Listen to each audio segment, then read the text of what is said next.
Thank you very much, and it is a pleasure to be here. I'll try and make up a little bit of the time that we've lost. I mean, I should say that I have no videos. I have... Sorry? Oh, right. In fact, my PowerPoint is the nearest you're going to get to an eye test for some time, I would think. It is fairly sort of tough on the content, but I will try and sort of talk through it. So if your eyes are not absolutely eagle-like, I hope that you will cope. I was asked to talk about implications of data protection and freedom of information in where there is an increased use of outsourcing. And I have to say, I found it a rather difficult topic. Our firm does an awful lot of outsourcing work. I'm sure there are people here who know our outsourcing practice. I don't think, as it were, more outsourcing makes a difference to how you manage the areas of compliance for your outsourced services. It simply means you've got to do more of it, and you've got to make sure that it is built in appropriately all the way through. So the challenge of ensuring that you are delivering compliance with your obligations in relation both to the protection of personal data and your obligations of openness are going to remain the same, however much outsourcing you actually do. So what I've actually done is just gone through the areas of significant challenge when you are dealing with an outsourced model in terms of freedom of information and data protection, and then looked at some of the legal developments that are happening in this area, because I think one of the critical things most people now have got on top of dealing with DP and FOI when they're outsourcing. But I think that the issues, if you're looking at an increase in outsourcing, is where is this area of law going? How is it changing? How do you future-proof your arrangements so as to make sure that you are not placed in a more difficult position later on? So, for example, if you haven't future-proofed your arrangements in your contractual situation, if there is then a legal change that imposes obligations on you, you can find that you have to go through a change control in your contract. You've got additional costs. So you need, I think, to be looking at where these are all going. In terms of your challenges for data protection and FOI, I am rather assuming that people here who work in outsourcing are up to speed on what the basic challenges are. But I shall go through them again just in case. In terms of data protection, you're always looking for adequate security requirements, standards and procedures supported by audit rights in relation to your outsourced provider. And there was a time when those sort of clauses tended to be just you will provide adequate security and you will train your staff.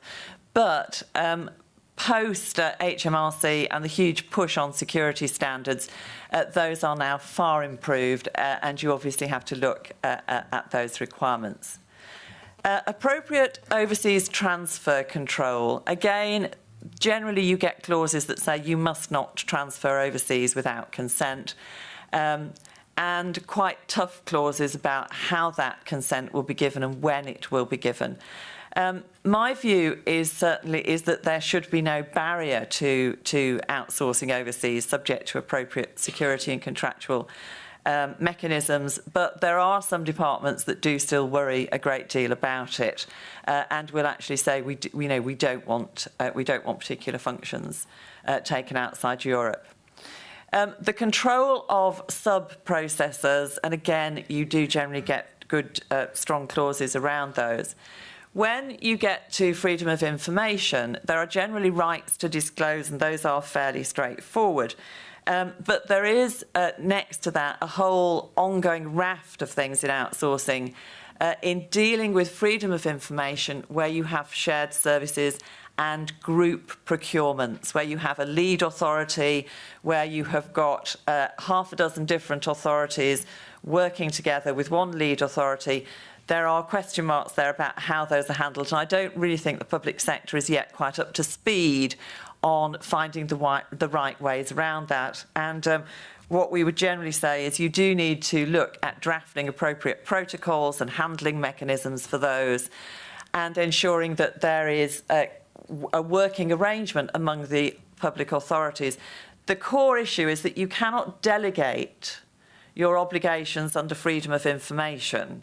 So whereas you might have one lead authority on a big joint procurement that is actually going to handle the procurement issues, you can't say, well, that lead authority will deal with all our Freedom of Information Act requests, and we'll all just delegate them to that authority, because you have a separate statutory obligation for each public body, and therefore you have to deal with that, so that if you do get a request to one of the participant authorities, for example, that has to be dealt with. And that can be quite difficult if it's a politically contentious scheme, if you've got protesters, if you've got politicians who aren't happy about it, if you've got that sort of environment, because you each have to exercise your own judgment about responding to the Freedom of Information Act request, but at the same time it is important to have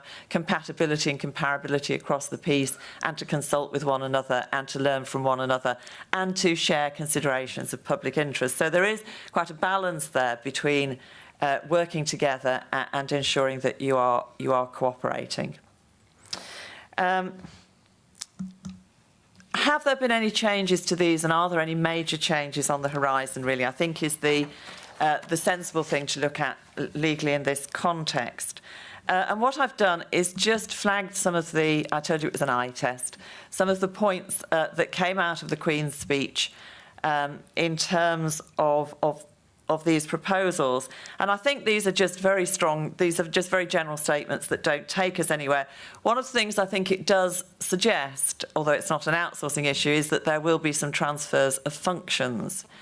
And in our experience, whenever there is a transfer of functions, you do need to look particularly at freedom of information and records and how those are going to be handled, because what tends to happen is that great masses of records just seem to go all over the place and either get lost or, and that does make for difficulties in dealing with both requests for access for information and handling them later on. We did have a couple of we've got one slight change to freedom of information just before the election, rather splendidly, an exemption that was extended to the entire royal household.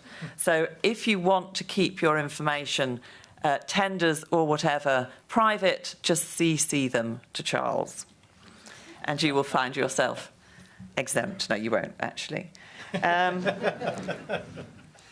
We have been told there's going to be an extension to freedom of information. And I think if I just go back, what I like is these kind of very general statements in the Queen's speech. They sound absolutely tremendous.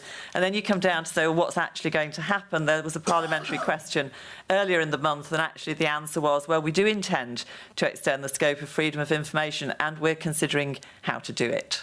And one option is to make further bodies subject to the Act. Now, that has, if you are one of those bodies who potentially might become subject to FOI and you're not yet subject, or you're in a shared services environment, again, I think you need to be looking at those and saying, well, is this going to impact us? But there's nothing clear happening there. We have had this thing on transparency, and I would just... this really is merely an extension, in my view, of an existing obligation under FOI to publish information.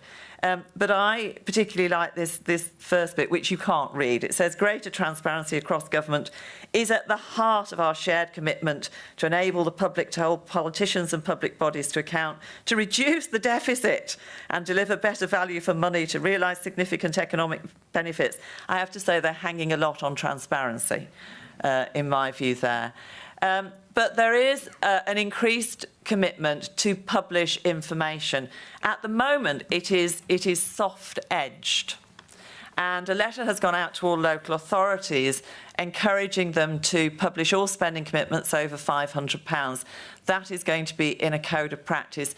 Now, that will impact upon any contractual relationships. And I think it's very, very important in those circumstances to look carefully at your arrangements for the disclosure of information during the outsourcing process. There is guidance from the Office of Government Commerce, which has recently been sort of upheld by the Information Tribunal as the right way to go about it.